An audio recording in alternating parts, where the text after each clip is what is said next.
In Chapter 18 we have learned that IG-11 is not returning just now, as Mando reluctantly used a different droid, but might be back along the line. However, we visited Mandalore and even got a glimpse of what likely was the beast of legends, the Mythosaur. We also saw Bo-Katan getting closer acquainted with Din and Grogu. So will our duo now become a trio? Hi there, it's Micha. To find out more about Chapter 19 and my take on it, stay with me for this review video.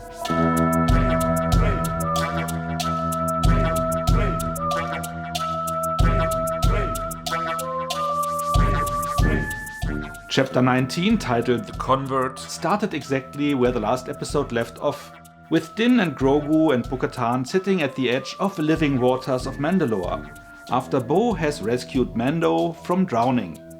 As he was unconscious, he didn't see the Mythosaur, and after checking what he saw, Bo-Katan kept the sighting to herself, at least for now. On their way back to Kalevala, where Bo-Katan resides, Grogu utters his first words, which sounded like him repeating the mantra, "This is the way," which was just spoken by the two adults. This is the way. This is the way. Their ship is then attacked by interceptors, which are apparently after Bo-Katan, due to her past clashes with Imperial warlords. With help from Din in his N1 starfighter, after transferring to it by jumping from Bo-Katan's ship, they successfully fight them off together, but later witness Bo's palace being bombed to ashes. With an unbeatable second wave of enemies coming in and having lost her home, Bo-Katan follows Din on his way to a place where they will be safe for now and can regroup.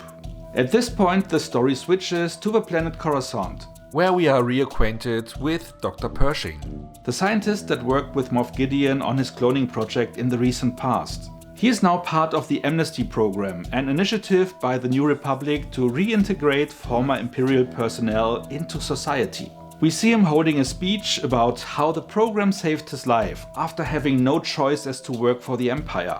While he is there introduced by name, later when he is back in the Amnesty Program's housing district, he meets other reformed officers who all seem to genuinely embrace the Republic and refer to each other by their new assigned designations. One of them, Amnesty Officer G68, Pershing recognizes as being a close collaborator of Moff Gideon. She explains that she rather doesn't want to talk about him and her past, being ashamed of it and looking only forward to help the New Republic to flourish. During this conversation it is mentioned that Moff Gideon's whereabouts are unclear. While officially he is standing trial in front of a war tribunal, rumors say he either managed to escape while being transferred there, or he was dealt with by erasing his memory with a so-called mind flayer. Anyway, Pershing, or Amnesty scientist L52, is developing a friendship with G68, who later introduces her name being Elia Kane, while he performs tasks for the New Republic that clearly ignores his professional expertise. Being truly convinced that his research in genetics will save lives and better the future of the whole Republic, he grows frustrated by not being allowed to continue his work. Encouraging Pershing to follow his heart, assuming that doing good without permission is superseding following New Republic rules, Kane offers to source the instruments he would need to continue his work. Something he rejects at first, until he finds out that technology from the dismantled Imperial fleet that could be used to better lives are rather being destroyed just because of their origin. So the two go on a mission to retrieve the needed supply, venturing outside of their designated areas. Almost being caught on a hover train, they have to jump from it to flee. Making their way to a graveyard full of decommissioned Imperial light cruisers, where they found Gideon's ship, Pershing takes all he needs for his work from the lab. While on their way out, they hear movement outside and ran, but being stopped soon after by soldiers from the New Republic, who only took in Pershing, while Kane was revealed to be working with them. Later, Pershing is strapped to a table, being connected to a mind flayer, while a Mon Calamari technician tells him not to worry. They will not erase his memory, but rather found that the tool, on its lowest setting, will help resolve psychological trauma, like the effects of the Imperial indoctrination, which they expect him to still suffer from. apparently the reason for his relapse. Something that apparently was the truth, as his treatment looks soothing at first. However, Kane, asking to watch his treatment as she is a friend, is left alone with the control panel of the machine and cranks it up to maximum power. With Pershing in pain, the plot returns to Din, Grogu and Bo-Katan, reaching their destination, the secret refuge planet used by the Children of the Watch. Din tells her that she will be welcome as his guest, but that things will go smoother if she keeps her helmet on. Not being welcomed at first for being apostates, Din explains that they have bathed in the living waters, bringing a vial of water he took on Mandalore as proof, which a test confirms. So Mando is redeemed and everyone welcomes him back in the clan. As Bo hasn't removed her helmet since she rescued Din, she is, per creed, also redeemed and welcome to stay as part of their clan as long as she chooses to. And there this chapter ends. I have to say this chapter was not what I expected, and I wasn't sure at first how I feel about it. I guess this is mainly because we follow two characters around for the bulk of the episode that are not in the center of our interest right now. Something we are not used to see, as network TV shows almost never do that. Something that shows on streaming portals seem to do a lot though. So I shouldn't have been surprised, especially after seeing Din and Grogu headlining 2 whole episodes of the Book of Boba Fett. Another reason might have been the fact that I wasn't the biggest fan of Katie O'Brien's acting skills, being underwhelmed with it from seeing her first in a recurring role in the show Black Lightning. However, I have to say that she did a great job here portraying Elia Kane, aka Amnesty Officer G68.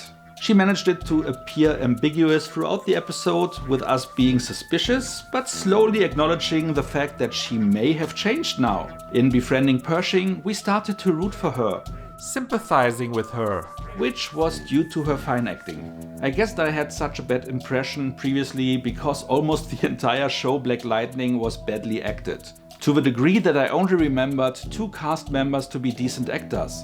Which may have a different reason though. Maybe it was bad directing that created that appearance. I have experienced something similar when I first watched Adam Rodriguez for the first time in a role outside of CSI Miami, where also all actors appeared to be terrible. When I saw him in Criminal Minds, I thought, dude, he can act. So maybe Black Lightning and CSI Miami shared that secret on how to make all actors look bad. But I digress. What I want to say is that the acting in this episode was great, and I shouldn't have been that surprised, because O'Brien also recently did a great job with her role in Ant-Man and the Wasp: Quantumania, and Omid Abtahi as Dr. Pershing was also convincing as usual. So long story short, after being a bit irritated about these 2 characters dominating the chapter, their story had me soon hooked. It was also really interesting to dive again into the grey area this show loves to shine a light on, which here is the rehabilitation of individuals formerly perceived as evil, giving them a chance to redeem themselves and to be part of society again. It also showed that some of them, being small cogs in the machine, never really saw the evil the Empire did and thought that they were on the right side of history. The continuation of something we have seen and heard before in the fantastic 2nd season chapter The Believer, starring Bill Burr. It was also interesting to see how this reintegration process looks like, with still many open questions, like is this a temporary state and they will be able to live where they want and how they like once they are approved, or will they live permanently under watch, being only semi-free? I would assume and hope for the former. What was a bit irritating though was the use of numbers and letters as designation. They were coming from working within the Empire, where they were likely not big on individualism, and especially stormtroopers were only referred to by letters and numbers. And there are likely a lot of ex-troopers there as well. So at first I thought they were still using their old designations. But it were new ones. Were they encouraged to address each other that way, or did they just do that out of habit? On the big stage in the beginning, Pershing was introduced by name, so it apparently wasn't mandated to use designations. In any case, it surprised me that they were not encouraged to use their names, which would help to re-establish their individualism, which I guess is one of the goals. Yet also giving them tasks to do that were not utilizing their talents also was weird, but likely meant to parallel the treatment of highly qualified workers coming into the US from other countries, where you can find doctors working as cab drivers. I hope they shine more light on the rehabilitation process in the future. The chapter also used a clever title, because going in I thought, will Din convert and forsake wearing the helmet 24/7? Or will Bo-Katan start believing again? Turned out it wasn't Mando, but it could be hinting at Bo-Katan staying with the clan, though I can only see that temporarily, so it only applies partially here. The same is true though for Elia Kane and Pan Pershing, as he wanted to be a converted acid, but also truly wanted to do good work. Which we could believe, as in the past, though working with Moff Gideon, he was mostly interested in his research, which could be used for evil and for good. And he was willing to have it misused for a while, as long as in the long run it could help humanity. Or he was just a spineless scientist, working for whoever is in charge. Who knows what his true personality is. In any case, we were never mistrusting him in this chapter, while Elia was suspicious from the get-go, which is based on the fact that while working with Gideon, she was walking the extra mile to do evil, more than someone forced to do would likely have volunteered. And she remains suspicious till the end, because her agenda is still unclear. She could be a model convert who helps to weed out the weak ones, even by setting them up, because she always commits completely, whoever she follows. That wouldn't really explain her turning up the voltage at the end though. He says that she set him up, which the New Republic soldiers already knew, because they intercepted them. Her task had to be to test him, otherwise she would have been taken in too. Only her means may have been too manipulative, but that would be word against word, so it was unlikely the motive to erase his mind. At first glance, knowing that Gideon possibly escaped, that could be a reason. Her still working with him in secret, maybe having herself turned in previously to be there undercover. But to what end? How would silencing Pershing benefit Gideon? More likely would have been to free him so he could continue his work with the Moff. If it was only being silencing him, she could have achieved that easier by just killing him, because she couldn't have orchestrated everything precisely the way that would end with him being hooked to the mind fray and her in control of a control panel. So what is her motive? What is her endgame?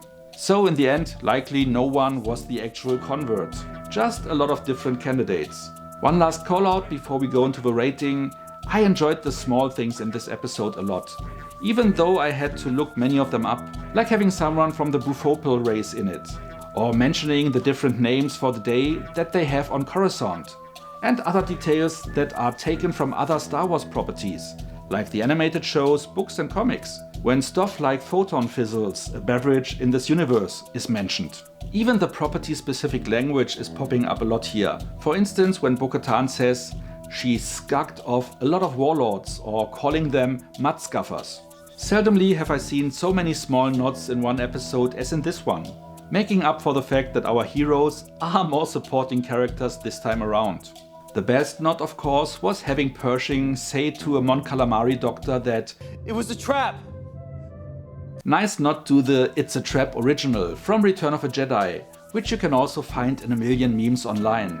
Nice one, even if not so subtle. Now, before we go into the rating, let me ask you to like and share this video if you enjoyed it so far. And if you are not a subscriber yet, maybe consider to change that. By also hitting the notification bell, you will get a heads up for most of my new videos. Now for the rating. Let me try to keep it short again. I enjoyed the episode, though I had some reservations in between. Not sure yet where the plotline with Pershing and Kane will lead us and if it was worth being told in that length, but even if not, the insight into the rehabilitation program was a nice touch. But I hope they will provide more details in the future. It is nice already to know that this program exists, so a win for the viewer in any case. For the main plot around Din and Grogu, the show pressed the pause button for a bit, but at least gave us a little bit at the start and end of a show, using the classic hamburger method to ease the content in the middle in. I would have loved to see more from our main duo, but ended up not being disappointed with the substitute. Though at the end I thought it was a bit of a waste to throw away the possibility of an engaging redemption story in lieu for whatever Elia has planned going forward, which apparently will not be the deeds of a good person, at least from where we stand. Technical merits were also strong again. The plot was entertaining, but not on par with the first two chapters this season, but not far removed. I am rating it with 7.5 out of 10 points. Once Elias' agenda will be revealed in the future, the episode may appear better or worse in retrospect, depending on what that explanation will be. But I can only score it for what I know now, so there we go. I'm excited to find out where the journey of our main duo, or trio, will lead them this season, and intrigued enough to look forward to find out if Pershing will now be a vegetable without further function going forward, and what Kane has up her sleeves. Hoping for a Din and Grogu chapter for the next one though. What about you? Were you surprised that Mando and Grogu were taking a backseat this time? Did you still like the episode as well, or were you uninterested in the plot around Pershing? What are your theories about future episodes? Whatever you like to share, let me know in the comments. So much for now, see you next time and thanks for watching. Which here is the rehabilitation.